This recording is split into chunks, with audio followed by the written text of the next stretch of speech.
IT chairman Gulshan Iqbal town doctor Fawad Ahmed ने कहा कि इल्म के हसूल के बगैर ना तो इनफरादी तरक्की मुमकिन है और न ही इज्तिमाई तालीमी शोबे में जदीद तकाज़ों से आशनाई वक्त की अहम ज़रूरत है। खास तौर पर आईटी के शोबे में मालूमात का फुकदान हमें बहुत पीछे धकेल सकता है। पहले मरहले में हंगामी बुनियादों पर स्कूलों के इंफ्रास्ट्रक्चर को बेहतर बनाकर असातिज़ा और तलबा को एक छोटा सा तोहफा दे रहे हैं, जिससे बतरीज मजीद बेहतरी की जानिब गामजन किया जाएगा। इन ख्यालात के इज़हार उन्होंने नेशनल बस्ती में गर्ल्स एंड बॉयज़ स्कूल में ज़रूरी तरक्याती कामों और सहूलियात में इजाफे के बाद मुआयना करने के दौरान किया।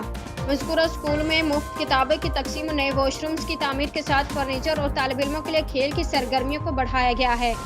जिससे तालिब इल्म भरपूर इस्तिफादा हासिल करके अपने स्किल्स का भरपूर मुजाहरा कर सकेंगे। चेयरमैन डॉक्टर फवाद अहमद ने इस मौके पर मजीद बातचीत करते हुए कहा कि जब पहले यहाँ आए थे तब भी यहाँ के असातिज़ा और तलबा का जज्बा देदनी था और मयार तालीम भी किसी निजी स्कूल से कम न था, जिससे तकवीत मिली और हंगामी बुनियादों पर स्कूल की बेहतरी के लिए ठोस इक़दाम किए गए। उन्होंने कहा कि तालीम में मुस्तकिल बेहतरी के अमल को सामने रखते हुए न्यू मॉडल्स को ज़रूर अपनाना चाहिए ताकि ये बासलाहियत तालिब इल्म मुस्तक़बिल में कौम और मुल्क का नाम रोशन कर सकें।